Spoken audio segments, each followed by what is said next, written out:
तुझे कामात नीट लक्ष आहे. छान छान छान प्रगती आहे तुझी. अशी चालू ठेव.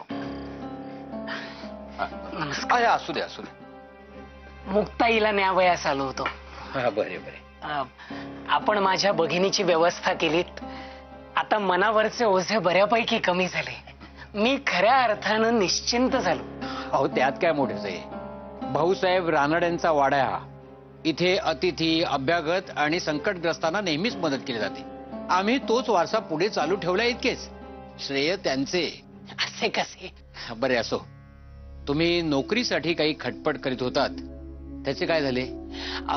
आपल्या आशीर्वादाने तेही मार्गी लागते आहे. विश्रामबाग वाड्यात सरकारी बुक डेपोत कारकुनाची नोकरी मिळाली आहे. छान.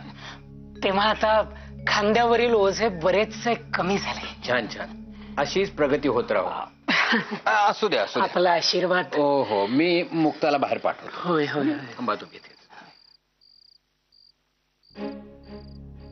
वा वा वा. अभिनंदन अभिनंदन. फारच उत्तम झाले. निर्वाहाचे साधन नसले म्हणजे माणूस अगदी बाबरलेला असतो. ते मिळाले म्हणजे परमेश्वराचे उपकारच. आता असे करतो, तुमच्या नावाने मारुतीला तेल वाहतो. काय म्हणता?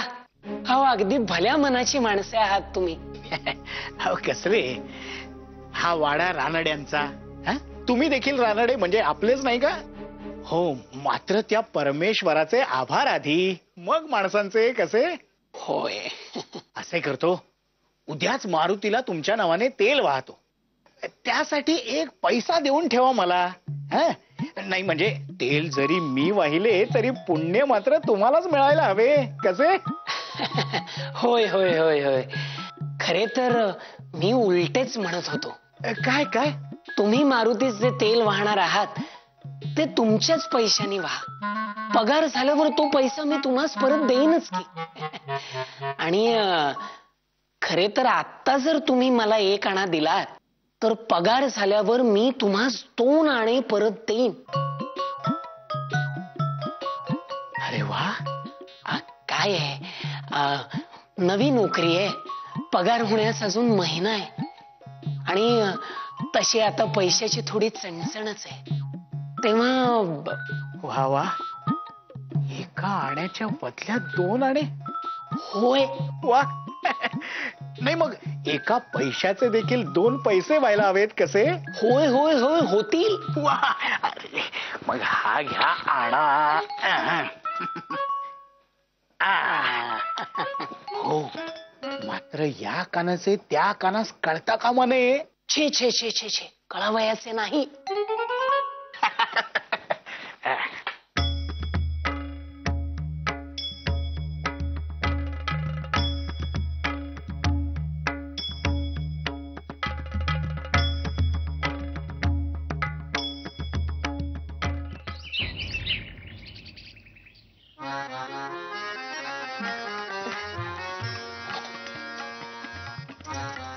नमस्कार करते. आयुष्यमान भव. सौभाग्यवती भव. बरे झाले आलात. मला फार बरे वाटले. म्हटले रमाबाईंना स्वतंत्र राहायची सवय नाही. स्वतंत्रपणाचे सुख असले ना तरी मोठ्या कुटुंबातून वेगळे झाले ना की भारी चुकल्यासारखे होते. अहो आम्हाला स्वतःला अनुभव आहे ना त्याचा. होय हो. दिवसातून 4 वेळा तरी वडील बायकांचे नाव येते तोंडी माझ्या. आणि तिथे असताना साऱ्या गोष्टी माईंना नाही तर ताई सासूबाईंनाच विचारून करायची सवय होती हो मला. त्यामुळे म्हणूनच म्हटले सुरुवातीला आम्ही येत जाऊ अधून मधून. म्हणजे तुम्हाला. हो हो. तुम्ही अगदी यायलाच हवे रोज. आता घर किती छान भरल्यासारखे वाटते नाही. अगं बाई ओळखच करून द्यायची राहून गेली. ह्या भिडे वहिनी सब जज भिडे साहेब आहेत ना त्यांच्या पत्नी. नमस्कार. नमस्कार. अहो बसा ना तुम्ही. मी आपली अशीच बोलत राहिले. बसा. हो हो बसा. घ्या.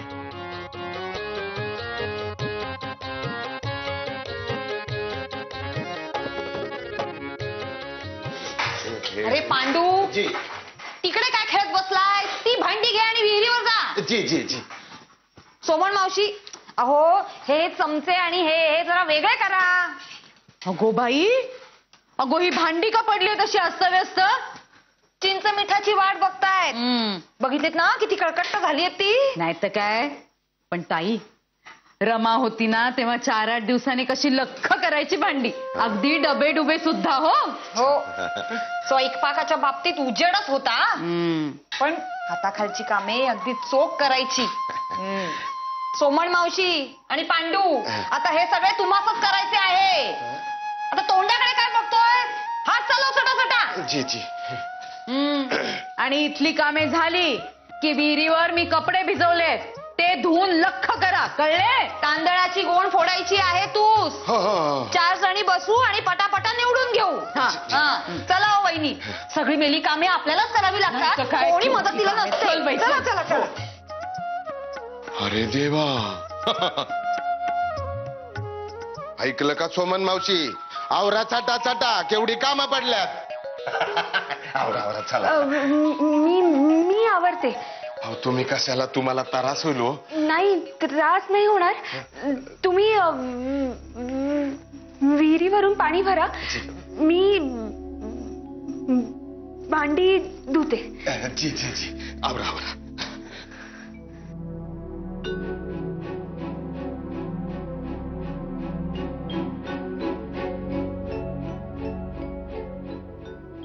पण आता आम्ही रिटायर्ड आहोत बरे, म्हणजे आमचे जज साहेब रिटायर्ड म्हणून आम्हीही रिटायर्ड. आणि आता आमची जागा तुम्ही आणि माधवराव चालवणार आहात. माधवराव आपल्या जागेवर येणार आहेत हे ऐकून इकडे फार आनंद झाला बरे. बहिणी, तुमची जागा तर आम्ही घेतलीच, पण आता तुमची बागही घेतो आहोत. हो, त्याचा तर आम्हाला जास्त आनंद झाला आहे. अहो, झाडा फुलांमध्ये बायकांचा जीव गुंतलेला असतो. आपली मुलगी सुस्थळी पडावी म्हणून आईबापास जशी काळजी लागलेली असते ना, तशी त्या बागेची काळजी लागली होती आम्हास. पण आता ती बाग तुमच्या हाती पडणारे म्हटल्यावर जीव अगदी भांड्यात पडला बघा. मला तर ती सुंदर बाग कधी एकदा पाहतोय असे झाले आहे. तो योग लवकरच येईल. मात्र आणखीन एक योग जुळवून आणलाय आम्ही, बरं का. कोणता? रमाबाई, तुम्हास ठाऊक आहेच, आमचे हे आणि तुमचे माधवराव या दोघांचेही स्त्री शिक्षणाविषयीचे विचार अगदी सारखेच आहेत. हो, पुण्यास असताना ज्ञानप्रकाशात छापून येणारी या आणि इतर अनेक विषयांवरची त्यांची पत्रे स्वतः मला अगदी आवर्जून वाचून दाखवित असत. अरे वा. आणि मग माझा अभ्यास चांगला झाल्यावर मला मोठ्याने वाचून दाखवावयास सांगत. गोपिकाबाई, खरे सांगू, लोकहितवादीस प्रत्यक्ष भेटून आम्हा दोघांनाही फार आनंद झाला आहे. पण योग कोणता म्हणाला? आम्ही बायकांनी आणि मुख्यतः हे द्वारकानाथ तरखडकर आणि भिडे साहेब, आम्ही सगळ्यांनी मिळून बायकांनी शिकावे म्हणून खूप प्रयत्न केले. आणि बरं का, येथे मुलींची शाळा देखील आहे. परंतु लहान वयातच लग्न होऊन सासरी आलेल्या मुलींना सासरचे लोक शाळेत धाडत नाहीत आणि घरी शिकण्यासही मनाई करतात. हो, ह्या बाबतीतल्या सनातनी मताचा अनुभव मला स्वतःलाही आहेच. हो, आमचेकडे साक्षात स्वतः असताना ही स्थिती होती. मग होय ना. पण आता मात्र मुलींना शिकण्याची, भोवतालचं जग पाहण्याची, स्वावलंबी होण्याची आस लागली आहे. म्हणूनच रमाबाई, घरच्यांचा विरोध पत्करूनही त्या शिकण्याची तयारी दाखवू लागले आहेत.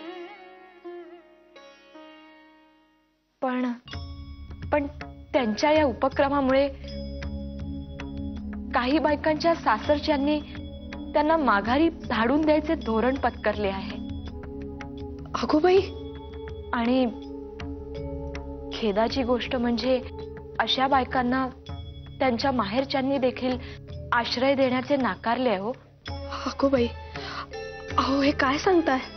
हो ना, 8-10 जणींवर अशी परिस्थिती ओढावली आहे रमाबाई. अहो, पण मग या अशा परिस्थितीत या बायकांनी करावे तरी काय आणि शिकावे तरी कसे? हो ना, खरे तर हा मोठाच पेच होता, परंतु अशा कसोटीच्या क्षणी आम्ही जर त्यांच्या पाठीशी खंबीरपणे उभे राहिलो नसतो, तर ज्या गोष्टींचा आपण पाठपुरावा करीत आहोत त्या सगळ्या गोष्टी खोट्याच ठरल्या असत्या, हो ना? होय हो. मग तेव्हा असा विचार झाला की आमच्या वाड्या शेजारीच एक रिकामा वाडा आहे, तो भाडे तत्वावर घ्यावा आणि तेथे ह्या साऱ्या बायका जणू काही आपल्या माहेरवाशिणीच आहेत असे समजून त्यांची राहण्याची सोय तेथे करावी. अगं बाई, अगदी मोठेच काम केले थे तुम्ही. खरेच छे हो रमाबाई, कसले मोठे काम. अहो आपले कर्तव्यच होते ते. त्या वाड्यामध्ये या साऱ्या जणींची राहायची व्यवस्था करून मग त्यांच्या सासरच्यांची माहेरच्यांची मने वळवण्याचे प्रयत्नही आम्ही सुरूच ठेवले. आणि बरं का रमाबाई, त्यातल्या 3-4 जणींच्या बाबतीत आम्हाला यशही आले आणि ते आपापल्या घरी परत गेल्या.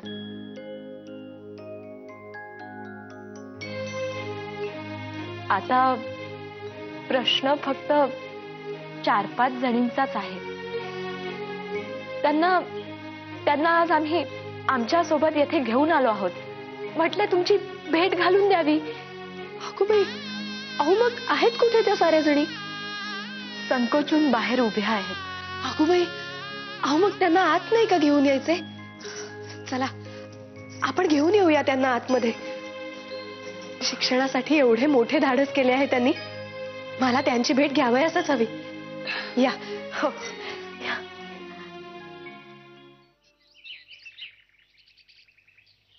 रमाबाई, या लक्ष्मीबाई, या सरस्वतीबाई, या कावेरीबाई आणि इथे ह्या गोदावरीबाई आणि ह्या पद्मावतीबाई.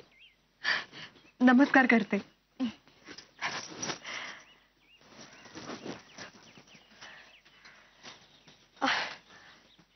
फार छान वाटले तुम्हा सगळ्यांना भेटून. या ना आत या. या या आतमध्ये या.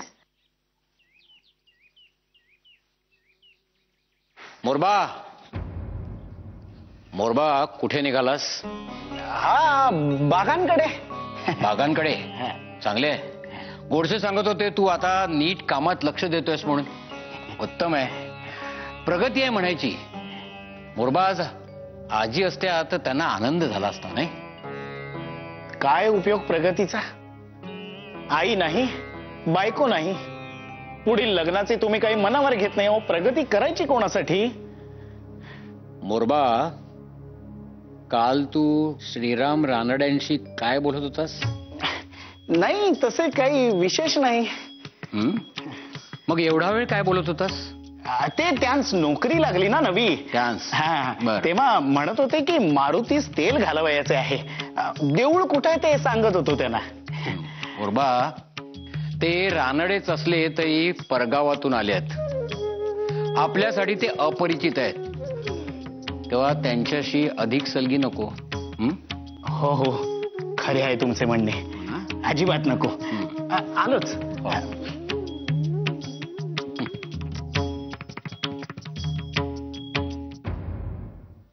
नाही, तुमचं म्हणणं बरोबर आहे. हो, खरंच आहे. पण खरं ते सांग, काय झाले? साऱ्या जणी एकदम गप्पशा झालात. काही खासगी बोलणे चालू होते का? छे हो, खासगी असं काहीच नाही. पण खरे सांगायचं झाले तर आम्ही आपल्याबद्दलच चर्चा करत होतो. म्हणजे? रमाबाई, आता आपण साऱ्या मैत्रिणी आहोत. आपल्या मनात एकमेकींविषयी काही शंका असतील तर त्या स्पष्टपणे विचारण्या इतका विश्वास आपल्यामध्ये हवा नाही का? हो.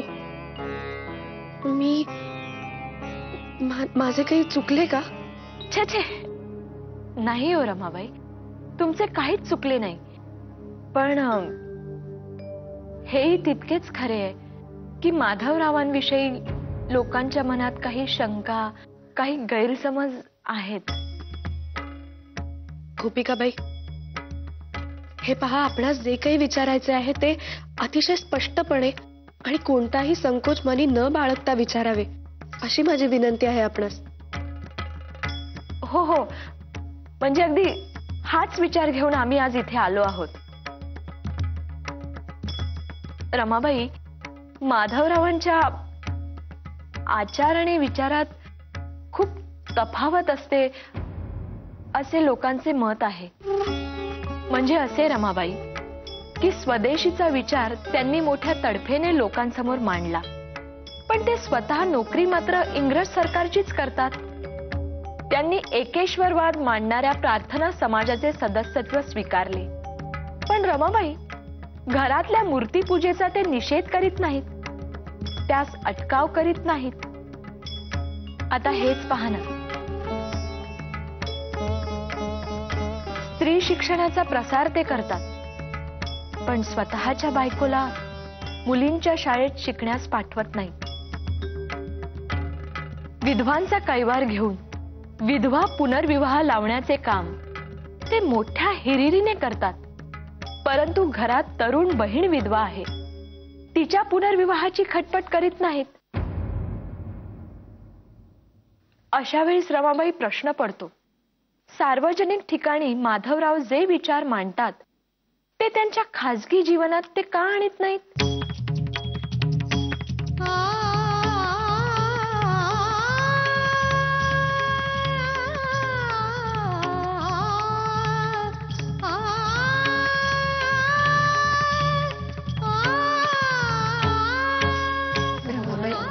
इतकं वाईट नका वाटून घेऊ.